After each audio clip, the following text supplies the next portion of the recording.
Good morning. It is still morning. We were working through technical difficulties. Welcome to the next episode of the Third Wheel Podcast. Thank y'all for joining us today. How are you doing, Shaps? Hey, the wheel's still turning, that's what I like to say. Ba-boom. Oops, hit the mic. Well, I think we got a really good episode for today. So to follow up, a couple episodes ago, or maybe it was last episode, I don't remember, we had Brianna on, and we tried that Jonas Brothers popcorn. We both thought it was pretty mediocre. Or actually, all three of us were like, eh. To follow up on that, Brianna did provide some of that buttery, salty popcorn she was talking about that was way better, and it was way better. So if you're taking notes, Rob, you know, he's talking about how he made all this stuff in his house. So many people can do it way better. You know what? This might be the first time you're hearing it. I actually kind of enjoyed that popcorn.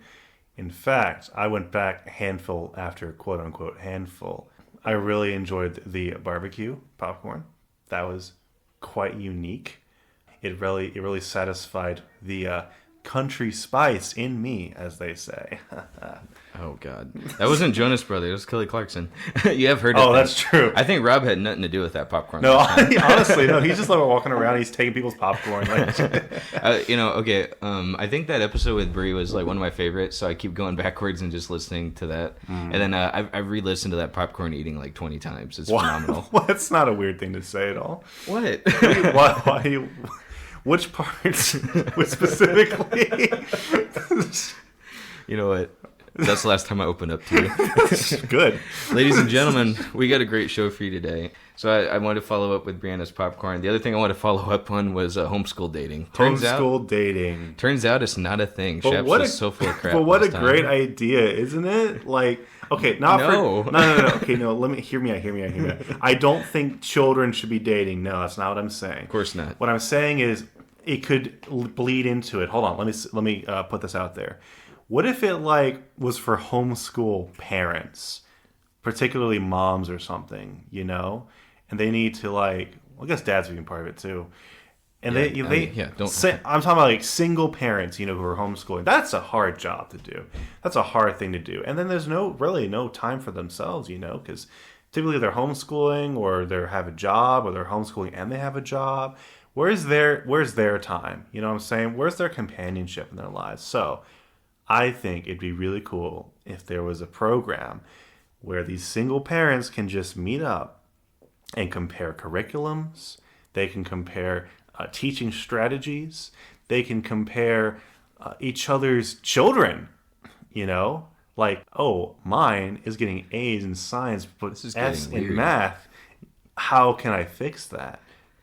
Yeah, what an interesting idea for an episode, buddy. Well, I'm just saying. Well, I do remember when we were kids, like my mom having to buy stuff off of people. So I remember Bree brought up Saxon math, and I was like, dang, I was bringing back memories here. But I do remember we had some weird back of a van or behind a dumpster deals where moms would meet up and swap out curriculums. That's what I'm saying. They already have this whole system figured out. They just need someone to sanction it. You know, they need someone to centralize. They need someone to lead them. Well, I think this is the worst idea ever, but I like where you're heading with it. Hey, that's what all conceptions are for, right? They start ugly at first. Well, I actually think you did put some good ideas out there. I mean, let's compare our children. This one's a monster, and this one's... Yeah, I don't know. So when we struck on the topic of homeschool last time, I was like, man, we had some really good, deep personal discussions. I did kind of want to talk about, I guess... So we decided on the topic for today, greatest fear, and I like that idea. I don't know, did yours kind of start when you were younger? Or Oh, yeah. Practically from birth. Really? Oh yeah. Okay. So as soon as you popped out of mom, you're like, honestly, I remember. Oh God, I'm scared of. I remember these particular fears all the way back since I was probably 6 or 7, to be honest. Really? And it's almost like there's a core fear, and then there's sub fears branched off of that. Essentially, that all kind of lead back to the same source. If that makes sense. No, I think it does make sense. I don't know where mine stemmed from. I mean, we'll get into what these fears are eventually, of course, but.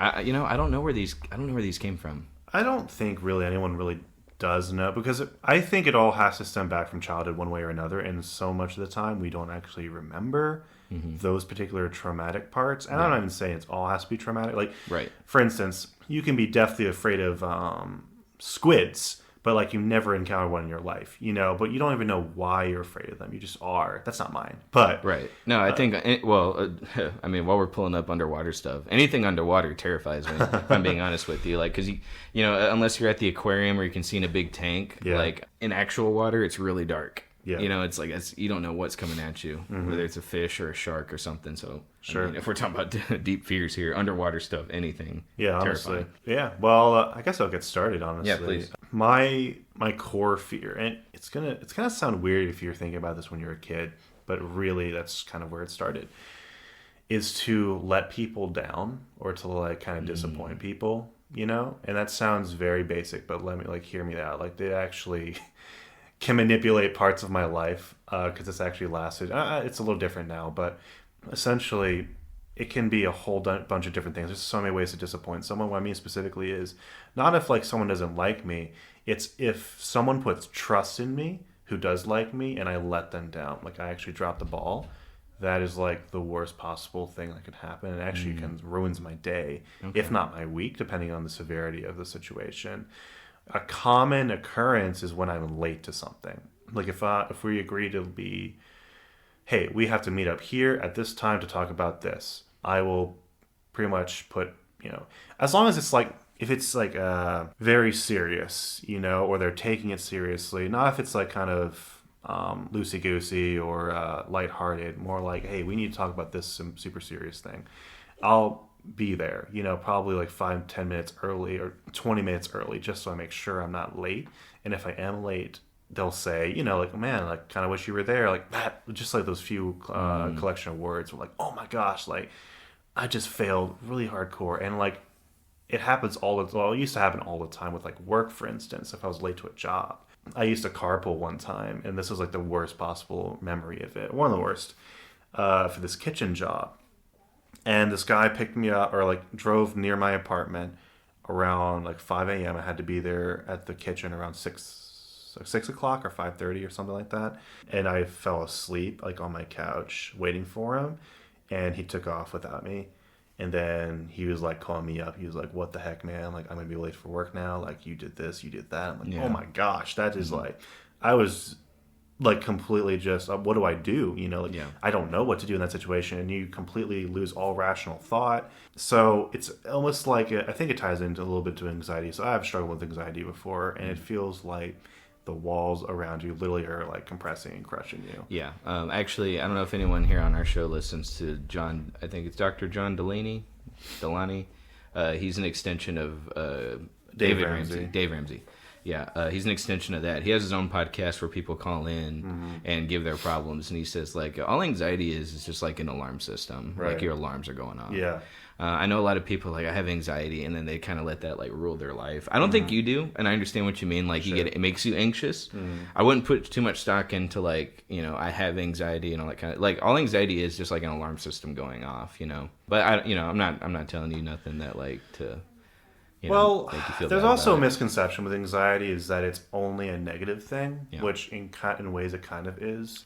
But what I like about, it's going to sound weird, but what I like about having anxiety is that I actually can relate to other people who have anxiety on a totally different level that a lot of people cannot. Let's save that thought because that's wonderful. But like, you know, we need to get through the traumatic portion of the talk before we start talking about how things get better. But that's so great. Like, I love that. But you're right. Let's hold that back. Traumatically, though, I don't know really what set it off. It probably was just I was highly sensitive as a kid, and anything, you know, would throw me off. You know, anything would ruin my day. So, if I found out that it was my fault on something, and there were like a few figures in my life that would like actually take it to the extreme. I remember. Well, I'm not going to get into that. That's a little deep. Let me ask you, what was the earliest you ever felt like, man, I don't like disappointing anybody? Can you think of the earliest moment when you were like, this is something I really hate? Yeah, absolutely. It was probably when I made my mom cry for the first time. No, please, the first time. Goodness. Well, actually, I think I've only done it once. To be honest, I just think about it because that's all it took, dude. I think me and my sister were like, we went to the hospital. I forgot how old we were. We were probably no older than I was no older than like probably 7 or 8. And me and my sister just started fighting, and we got into it all the time. And my mom just like got to the point where she just couldn't take it anymore, and she just started crying, and that literally shut us both up, like permanently. And I kind of just like had this little boy thought, like I'm never gonna make my mom cry again. I don't know if that was the core reason for everything, but it definitely contributed. Oh, like, yeah. I'm never gonna. I can see that being a really I'm big... never gonna let her down again. Yeah. Like, I feel the same way whenever... So we were raised on corporate punishment, which is basically spanking, right? Yeah. My mom was always very good about that, like, never doing it out of, like, that's it, anger and stuff like that. Right. There was one, the only times that I know I really messed up was when she would lose control and, like, slap me anywhere, but, like, on my arm or stuff, never on the face or anything. But whenever she lost cool and didn't go through the ritual of, like, okay, everybody go to my room, it's time for spanking. The only times when she did it on the spot, that's when I knew I messed up. Like, I was like, oh, man, I really made mom so mad that she just went in and did it on the spot. Oh, yeah. Yeah. So my mom is like, one of the nicest people in the world, but I was absolutely terrified of her as a kid. Not in an unhealthy way, but I'm like, when I F up, so like, if I got a bad report card, if the school had to call her and she had to come early to pick me up, all she would have to do, she had these sunglasses that completely shaded her eyes so you couldn't tell what expression she was making. But then, like, you get in the back of the car, she wouldn't say anything. She'd just look at you. And you knew everything you did. Like, oh, my gosh, there's no fighting this, right? I wasn't the type of kid to yell at my mom and dad. Like, no, I was just like, no, I did this. I'll punish myself now. The one thing you never wanted to hear mom say was "go to my room." Oh, geez, that's like getting that's the chopping block could, right yeah, there. you could hear the death bells, like ding, yeah, and then like the priest right behind you, like, yeah. Okay, so this could be funny. So whenever we're out at Walmart and we were acting up, it was like if we heard when we get home, go to my room, like you knew. Gosh. And so and then you try everything in your power to sway her. Yeah, I was like, Mom, I'll do the dishes, I'll do all the chores you say. Your sentence. Yeah, like can I take a plea deal for a lesser sentence? Yeah, that's great. Now, so what I also wanted to talk about, and we can get. Wait, hold on. I did want to add to this part. So she would always have.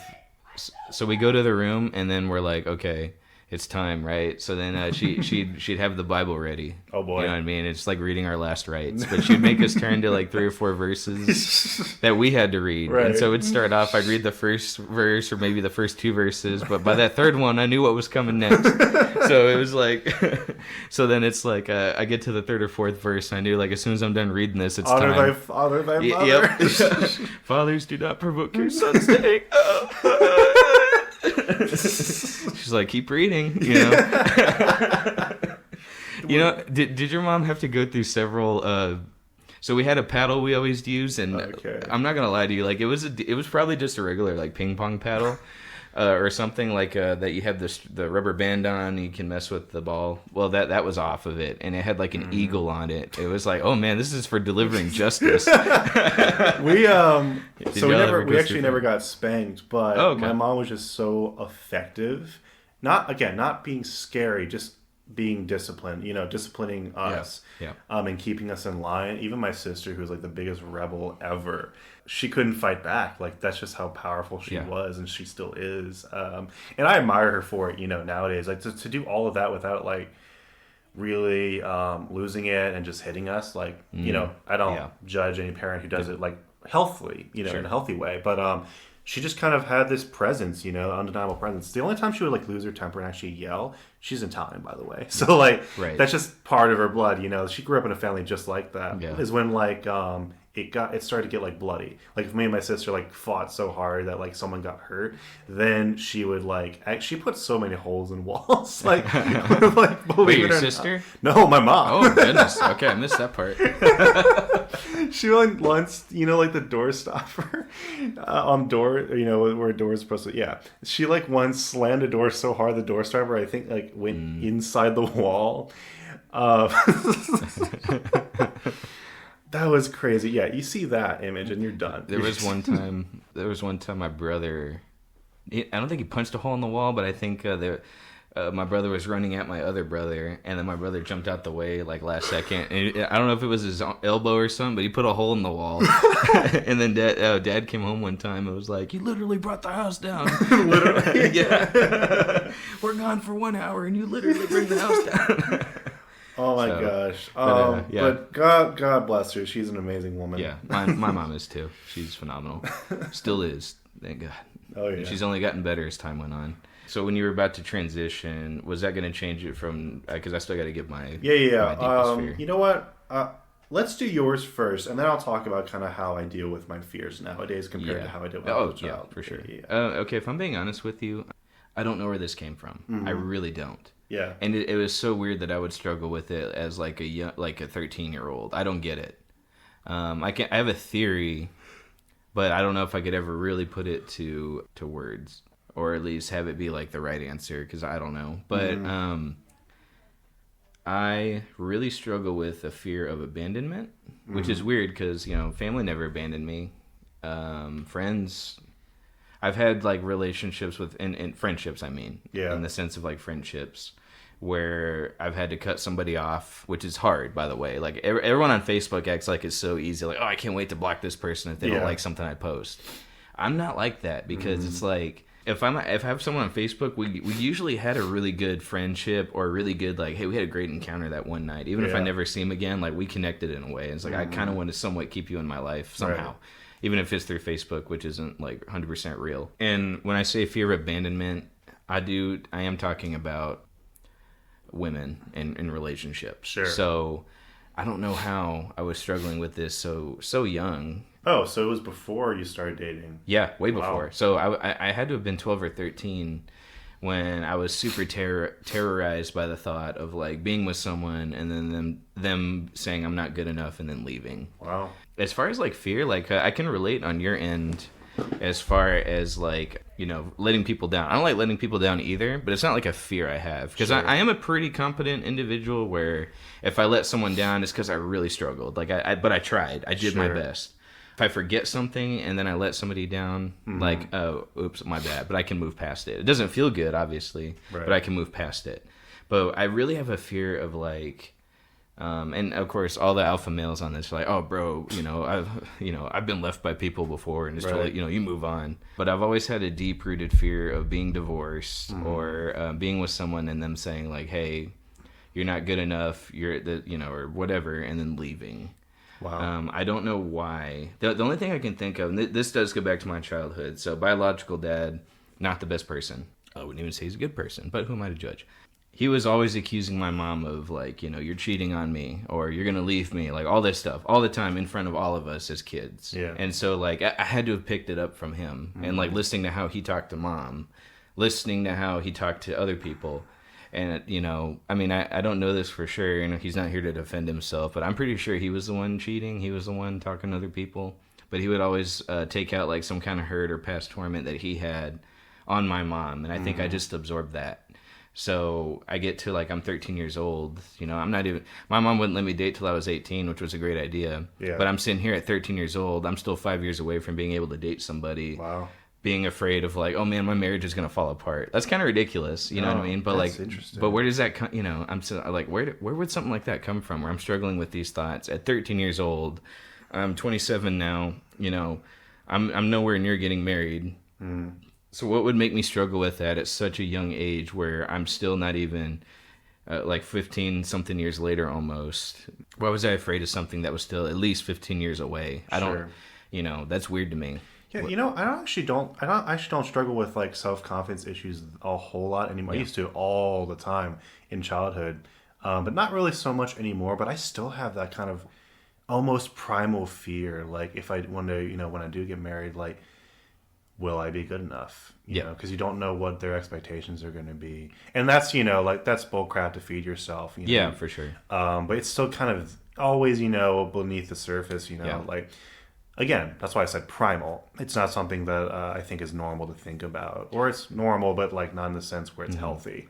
Everyone's got insecurities too. That's another thing. I used to beat myself up for having those thoughts. And it's like, well, people struggle with stuff. Like being insecure is it looks different for everybody, but like, everyone goes through it. Everyone's insecure in a way. So there's really, you don't have to kick yourself too hard because that's something everybody struggles with. Sure. I've never been divorced, but I have been through some bad breakups. And I've actually, weirdly enough, I've been the guy that has not abandoned people, but been the one to like break up, and like, Sure. And the girls that I've had to break up with have been like, oh, you're abandoning me. Oh, they use that word abandonment. That word I'm afraid of for myself, they've also used for me. Right. Granted, a lot of that was in the moment and they were mad at me. I don't think it's fair to say, like, hey, we're not working out. I think we should break up. That's not abandonment. It's not. But that's how they feel. And I don't want to discount anyone's feelings. But they were so quick to throw that word abandonment at me. And it worked. Like, it made me feel like I had abandoned them. But even though it's really not what was going on, that wasn't my heart when breaking up with them. I just thought it wasn't going to work. The couple times I have been in love, I do feel like I was abandoned. So it's happened to me, but I do know that even though it sucked, like, being abandoned, being cut off, one day you're having all these really good texts and you're having all these really good, like, man, I love this girl. And then the next day it's gone. You know what I mean? Having that ripped from you. It was just as bad as I had always pictured it. I'm not going to lie. Those wounds, I wouldn't say they ever fully heal. But I will say it was about as bad as I pictured it when I was 13 years old. It did hurt just as bad. I'm not an expert on the matter, but I would say probably the biggest difference between the matter of like abandoning someone and then separating from someone or distancing from someone is the intention behind it. Are you trying to hurt them and you do not care about their feelings, or are you trying to do it mutually in a healthy way? Right. I don't think you've ever had the intention of, I'm just going to throw this person out, I don't care what they think. Like, you're always caring about what the other person thinks. Like, you just said it yourself. Yeah. I mean, the girl that I had to break up with, I had to talk to a guy who I just met that night. Yeah. Because I had to go to work. I worked nights at the time. And I was like, I don't know how to break up with somebody. And I had this random coworker I'd never met before. I just sit there and I started crying. I was like, he's like, bro, what's wrong? I was like, bro, I got to break up with this girl. I don't know what to do. And then we talked it out. He's like, bro, you can't, he walked me through it.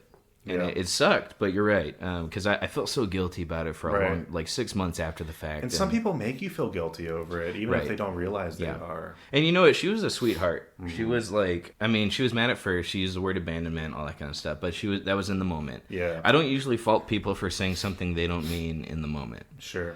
So I know she was upset and she started just saying stuff, but she did come back later and say, I'm sorry, which is great. Like, we were still like friends after, and I use air quotes for that because, you don't usually stick around with someone you dated as friends. It's hard. But she was a good woman. That is one of my, I don't have that many regrets, but one of my regrets was hurting her. Yeah. I never wanted to.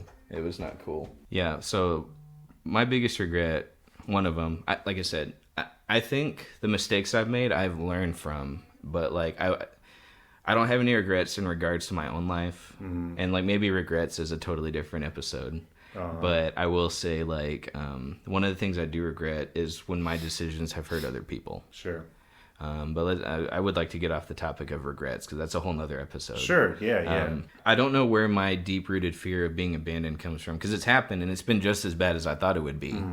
I guess we can tie that into the last part of like this part of the discussion where it's like, we were able to persevere through it. Yeah. So do you want to start on that? Yeah. Unless you have something else to say. Well, to add on kind of what you were saying, again, this actually, I think I mentioned this a couple episodes ago, like it actually triggers a reoccurring nightmare of mine where like everything's fine. I'm not going to repeat myself too much, but everything's fine at first. And then like everyone and everything in the dream will turn on me and seek out to destroy me in one way or another. And I literally wake up after being destroyed.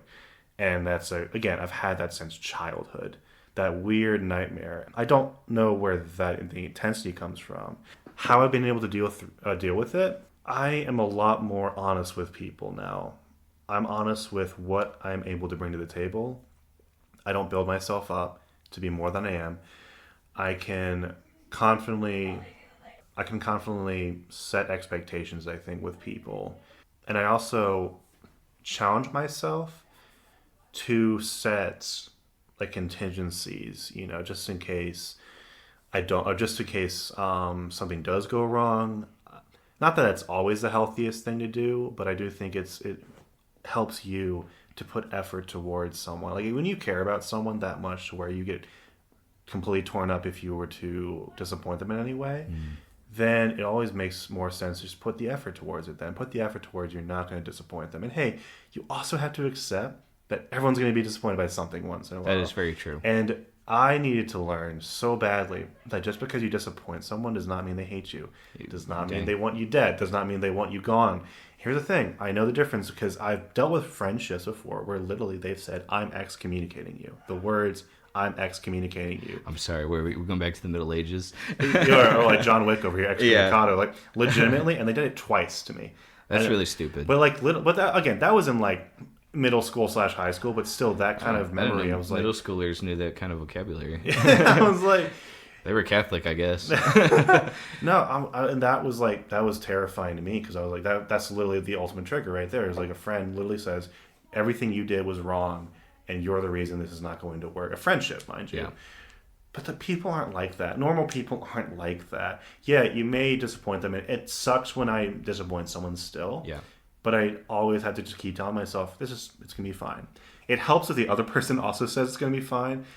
But you have to tell yourself it's fine. Right. Like you are the one who has to actually set that in you have stone. to choose to believe the good thoughts and kind of not that like the bad thoughts could also be like, hey, this is something I need to work on, but also the irrational bad thoughts that are just trying to keep you down. You have to learn to push those away. Absolutely. I love how you touched on the fact that some people are just not pleasable. Yeah. So the first girl that I fell in love with when she abandoned me, she was unpleasable. Like nothing I could have done was good enough for her. Yeah. That's not my fault.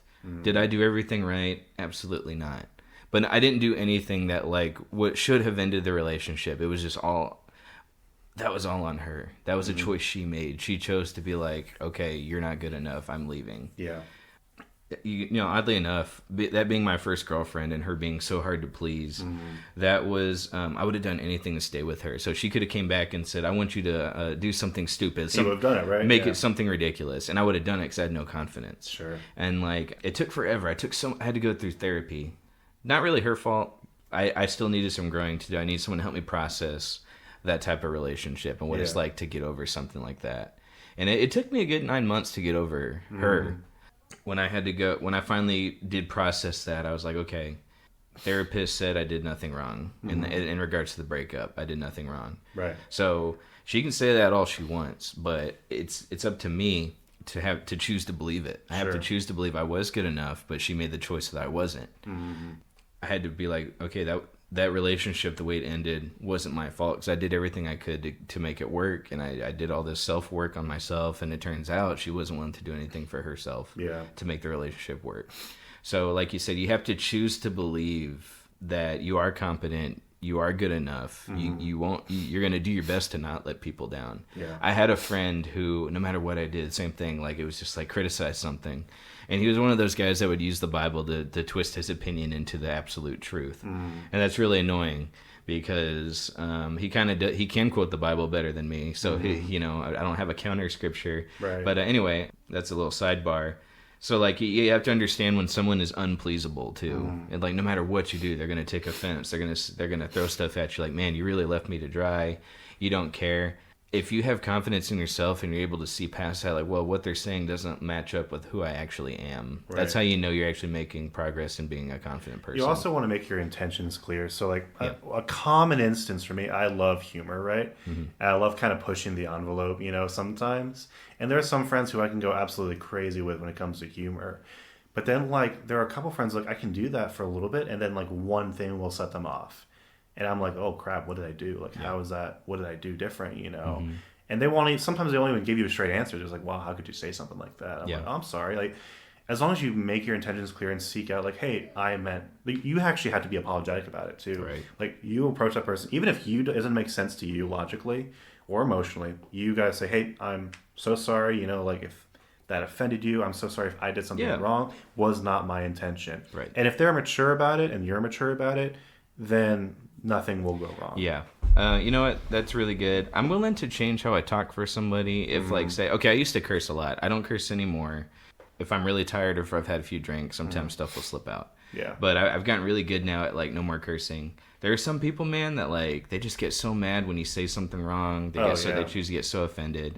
So what I'll usually do is like, hey, bro, when you're around, I don't mind trying to tone down certain jokes I make or whatever, but I do make it very clear with them. I'm not going to change who I am just to try to make you happy. Right. Because one, I thought his standards for what makes a good conversation were just really weird and really off, and I think it came from a place of like just wanting to be offended at something. Sure. So I told this guy, look, bro, like I'm sorry that I upset you, bro, but I'm not about to change my personality just to fit some kind of what your picture of a friend looks like. You know what I mean? Like, because then at that point, I'm not being myself, and I'm also dipping into territory of worrying about what other people think. And I can't. I did that for so long before I started gaining confidence in my own end. Yeah, there's a huge difference between people trying to tell you who you are, and then trying to help you become a better you. Absolutely. Yeah, it's such a big. So now let's try to dip. We keep touching on it, but let's go into like how have we improved it, or how have we gotten over it? Yeah. Well, like I was saying, it's really just more honesty. Yeah. Making your intentions clear. Again, I have a lot of irrational fear, and it just helps to sort of meditate on it. I actually have to sort of withdraw from conversation and actually social interaction in order to do this. Yeah. But just literally sit on it and dwell on it. Hey, it sucks to do that for like an hour or two, and just telling myself it's going to be okay. Yeah. You're going to be fine. And now, like, the more I do that, the shorter those periods of time have to be, to where I can just probably pull out for like 10 minutes now and say, hey, it's going to be fine. I feel bad for our audience, because you and me kind of are going at it from a perspective of an overthinker. Right. We're both overthinkers. So you're right. So on our end, when something like that happens, we have to kind of shift it around and rearrange our brains to be like, okay, look, it's gonna be okay. It's gonna be okay. We got to talk ourselves down. We got to talk ourselves into believing. It's completely rearranging your train of thought. Yeah, and it's hard. Yeah, it's hard because an overthinker's brain is gonna move 1,000 miles per hour. Yeah. All the time, and we always constantly overanalyze something, and it's tough. But when we get through it, it's like it took me forever to learn how to do it. I was like maybe 24, 25 when I was finally like, okay, here's how I need to really start thinking. So for me, what it looked like was, the fear of abandonment thing. I think it also was rooted in low self-confidence, and how I started doing that. Working on low self-confidence was I started to look at how people like talk to me. So whenever I'd make a joke and people would laugh, I had to start believing, okay, I'm actually funny. Right. Like, okay, so that's a good thing about me. I had a lot of people say, now this kind of sounds like a little pretentious, but I've had a lot of people say, bro, you're like my best friend. Oh. And I haven't always reciprocated the feeling, because I was like, really, I am? Like, I'm sorry. Who are you again? Yeah, like, dude, I met you like 2 weeks ago. Right, yeah. That's weird to me. That's happened to me before, yeah. But I've had a lot of people say that, so I started thinking, like, well, I must be really relatable. I must be, like, really easy to talk to. Sure. I do notice people confide in me pretty easily.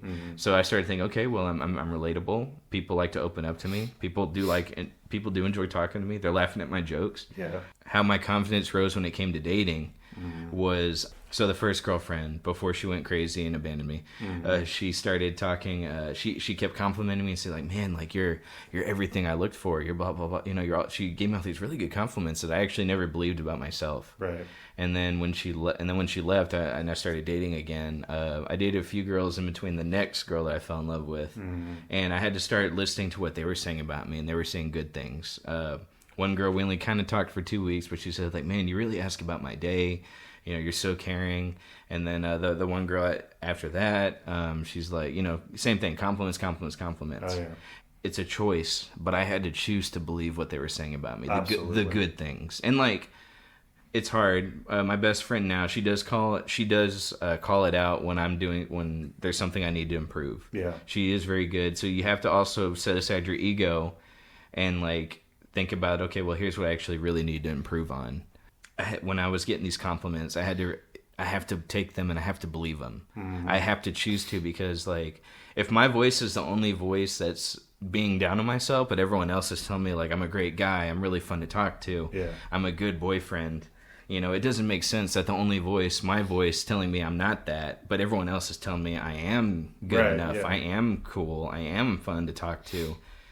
I was like, man, maybe this guy inside my head that keeps telling me I'm not good enough is full of crap, you know. And I was like, okay. So I had to really start believing how everyone else saw me, because everyone else saw my worth and everyone else saw my value. I had to make a choice to agree with what they were saying. To be clear, at least from my perspective, that's a daily fight for me. Sure. Now, like, that's just kind of how things are sometimes. Like, you're not magically better overnight. It's a process, and for me, that's a daily fight. Maybe not like every day, but like to believe what people are telling you. It is, because it's so easy to fall off that wagon and to beat up yourself. Because I mean, you would know your own weaknesses, and sometimes it feels good just to beat yourself up about something. Like, it's a sick thing, but like that's just the reality of the situation. That's right. Yeah. But you're right. It is a daily battle, and for me, it's less so. It's not every day, but every now and then I'm insecure all the time. Absolutely, you know what I mean? But eventually, you have to go back to, like, you know, choosing to not believe what your mind is telling you about yourself. Oh yeah, and that's everybody. Here's another thing. A lot of people choose to think they're the only ones that struggle with this, and that helps them choose to isolate themselves more. When in actuality, everyone kind of struggles with this, with self-worth, with confidence, with all that. Like, everyone has those thoughts. So especially the people who don't seem like they do. Oh yeah, 100%. The funniest people, guys. The funniest guys have a lot going on in their head. Jeez, I mean, look up any comedian like ever. Like they will tell you about it. Yeah. So I mean, it's going to be a while before I ever open up about my past and like what I actually went through to get to where I am now. Yeah. But I mean, this gives you a little bit of like, just a little bit of my background. You know what I'm saying? I don't know. Everything I've been through has prepared me for where I'm at now. Sure. And I'm in so much better shape than where I was 3 years ago. Oh, yeah. And I would say for you too as well. Oh, I don't know if you've come to that realization yet, but we're both very different people from when we first met. Oh, for real. And I think we've always had the good dynamic, but I would say, like, not just our friendship has improved over the years, but the growth between us, I think, has been exponential. No, so the fact we can have these conversations, like, I couldn't have done this 3 years ago. Sure. Because I still was in that place of, like, I don't believe I'm a good person. I don't believe I have any worth. It's really, it's because I think it's a great benefit to learn about yourself, to really dive in and do self-evaluation a lot. Because, again, if you don't know, then why work on it? You know? Right. So listen to people around you. If they're telling you good things, like, believe it, like, own it. Yeah. If they're telling you things that you can improve on, like, really counsel that, you know, like, really think about it. You know, if you feel great about yourself, don't change a thing, but you can always improve yourself. How would you filter out the people that are unreasonable? If someone's talking trash to you and you're like, man, like, how do you know, like, is this guy saying actual legit criticism on something I need to work on? Or is he just saying something to hurt my feelings? I would say compare and contrast. What do the majority say about you? Yeah. How long have you known this person? Do they have any emotional equity with you? There are a lot of people who tell me how I should do things or how I should act, and they're usually the minority, but they're so sure about it. And I'm not saying they're necessarily 100% wrong. It's kind of arrogant to say, but if you're happy with yourself and the majority of people are saying the complete opposite, then I think it's safe to listen to the majority at that point. Like, keep it in your mind, keep it in mind, maybe I can watch out for that. But honestly, as long as if they make their intentions good, like, hey, I love you, bro, this is what I've been noticing, just don't, like, throw it off, remember and think about it. But, like, if you feel like that's not a problem, like, you've intentionally made that a priority to, like, kind of hone in on, and you still feel like that's not you, or it was maybe a one-time situation, then don't worry about it, I would say. Yeah. That's really good, because like, you got to be able to filter out who's being a bully and who's actually trying to help me. If they're, like, completely hostile about it, I'd never listen. I'd never listen. Yeah, and you know what? I'll take something someone says and run it through somebody I trust. Absolutely. And then, like, hey, does this actually hold water? Is it something I need to work on? If they say, no, bro, that dude was just being a jerk. Now, also avoid your yes men friends. There are a lot of people like that. For sure. But yeah, you want someone who's going to be honest with you. No. Anyone who has a best friend, typically, I mean, I don't see how you can have a super toxic best friend. I mean, I guess it happens. I've seen it. Yeah, but I don't know. I'm a good judge of character, and I think I could take something someone tells me, like, hey, I don't know what to do with this. Do I agree or disagree? And I can run it by them and be like, hey, is this something I actually really need to work on? And they'll tell me yes or no. Yeah. But that's a good I think that's another good way to do it. Especially if it's someone you don't know, or like, man, like what are you talking about? You There's know, crazy people, dude, who run up to me all the time and tell me random stuff.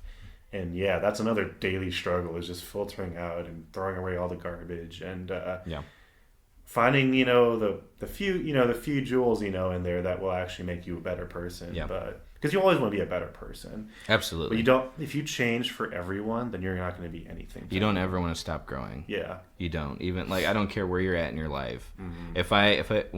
Whenever I do get married and I'm sitting here like, all right, there's nothing to improve on. There's nothing to change. Success. But yeah, exactly. Just take this success and run. Yeah. You're always wanting to grow. You're always wanting to be a better person, and that should never want to stop. Because like, I promise you, when I get married, there's going to be all sorts of issues that I have that I didn't know were there. Oh, yeah. Yeah, I always have to be willing to listen and take feedback. And even if it hurts in the moment, criticism, I need to be willing to take a step back and do some self-evaluation. Oh, yeah. So that's the lesson here, kids, is never stop growing. Never stop growing. Well, it's going to be an awkward transition because we went from the super deep conversation to like, hey, we're about to try a new food item. The common trope, Shaps is hungry, so we need to bring out food to satisfy his needs. Have you still not eaten today? No. Bro, we were fiddling with this equipment for an hour or two. It was like, oh man, he's got to be hungry. Okay, so I have with me the box. I don't know if our audience has ever tried the Cheetos mac and cheese. This is just a regular bold and cheesy. It is fantastic. Is it? Just hearing the thought, Shaps, what are your thoughts on this? Like, what would you think if you saw this in the grocery store? If I saw that in the grocery store, initial thoughts, I'm like, that might be good. Might be good. And then I changed my mind and I just keep on moving. There's actually no description now looking at the box. I was hoping for like, I don't know. Rob really serenaded me with his words that is a few true. episodes ago. Everything needs something like that. So yeah. With this, it could be like mac and cheesy power or something. Like, I don't know. Like, yeah, but like hearing Rob open up his heart and tell us about how, man, I cooked this up. That's true. There's emotional equity there. I look at Cheetos mac and cheese. Like, don't get me wrong, it's got Chester cheese on it. You just see corporate America at its finest. Yeah, I'm looking, like, there's the nutrition facts box. I ran off to grab this box real quick, and there's no description on it. So what's the back say right there? Creamy, cheesy, and so easy to love. Made with authentic Cheetos cheesiness. There we go. Okay. I was hoping to be like, yeah, my son had a dream that mac and cheese one day would be transferred over with Cheetos to make a horrible love child. I could see it being like, it's so good you will Cheeto on your wife or something like that. That was terrible. All right, Shaps, we have it here in front of us. We have our lovely producer stopped by and dropped it off. It's fantastic. Oops, sorry, hit the mic again. It did get a little cold here. What do you think looking at it? How does it look? Not what I expected. It does not look like a Cheeto. Oh yeah, definitely not. It smells like regular, like Kraft mac and cheese, though. Okay, so you're saying the smell doesn't really stand out to you? No, not at all. I will say the color. Full disclosure, I have already tried this. It is phenomenal. Oh really? But I'm excited. yeah, I'm probably talking it up too much. But and I've also tried the Flamin' Hot, but I'll talk about that after we try this. So I guess if you're ready. Yeah, that's 3, 2. Huh. So expand on your huh. Well, it kind of just tastes like how it smells, to be honest. I don't get the Cheeto vibe. I kind of get just Kraft mac and cheese vibe. See, it doesn't taste like Kraft to me. It does have a stronger like taste to it. I do think it does taste different from regular mac and cheese. And I don't know. I put a can of chicken in it for the protein, and it makes the chicken all cheesy. Like it's good. Interesting. I'd say. Now, audience, you can't see it, but he's still eating. So maybe I'm hoping his opinion will improve of the product. Cause I'm just nourishing myself, bro. Yeah, no. I honestly think it's phenomenal. I bought like 8 boxes of it. I eat it once a day. There's like little bits of cheese in here that taste really good. I kind of wish it was like double the amount of that. Yeah. Well, maybe you could try mixing it up and putting 2 packets into the macaroni. Yeah, probably because you make it like a big bowl of this or something. Yeah. I tried the Flamin' Hot, and that I'm interested in. It's too hot. Really? Yeah. Like it's way hotter than actual hot Cheetos, which I love. I'll eat those handful after handful. No, I'd have to go. I would actually argue that the hot stuff is way too hot. Yeah, it's really? Too much. It's way hotter than the chip. It's like times 2. That's actually a good point. What do you prefer, hot Cheetos or Takis? I mean, Takis are good. I just don't like the flavor of them. It's too strong, and not like strong and not. It's too hot, but sense of like I don't know. It's got that like lime twist to it, and the lime is just too strong for me. So I actually prefer a hot Cheeto. I actually am the opposite. I like Takis a lot. I mean, I do like hot Cheetos, but yeah, the more I eat this, the more I kind of like thinking about Cheetos. I think it's bringing up some similarities, maybe. But here it is, guys. You hear that? He's coming around. Just to make you happy. You're the worst. Just tell me what I want to hear. Yeah, I'm a yes man friend. You see, I was talking about that earlier. What a toxic relationship we have. I don't know. As soon as we yell cut, I'm about to eat the rest of this. So, I mean, I love it. If you're ever on your own and you want to try the hot stuff, like, I mean, give it a try just to see if you like it. But it was way too hot, bro. I can't do it. I've tried it twice, and because the first time I tried the hot stuff, my buddy made it, and I was like, too much. Okay. But I was thinking maybe he just made it weird. I don't want to copy the hot ones because everyone's doing that. But I do think trying to hold a conversation with like a bowl of hot wings or something like that would be really, really fun. Fun? Oh yeah. I think it'd be hard because you're gonna hear me chewing in the microphone, yum yum, and then like trying to carry conversation. I don't know. No, I see that image and I think it's beautiful, honestly. Oh, I feel full. Well, guys, I guess the episode's a little bit shorter, but we had to go through what we want to have deep topics too. I'm still reeling from losing that one episode with Bree, so we had to throw something in there for the what deeper episode? discussers. Exactly, it's gone from our memories. So, all right, guys, this has been the Third Wheel Podcast. I thank you for joining us this week, and we'll see you next time. Say bye, chaps. Bye, Caleb.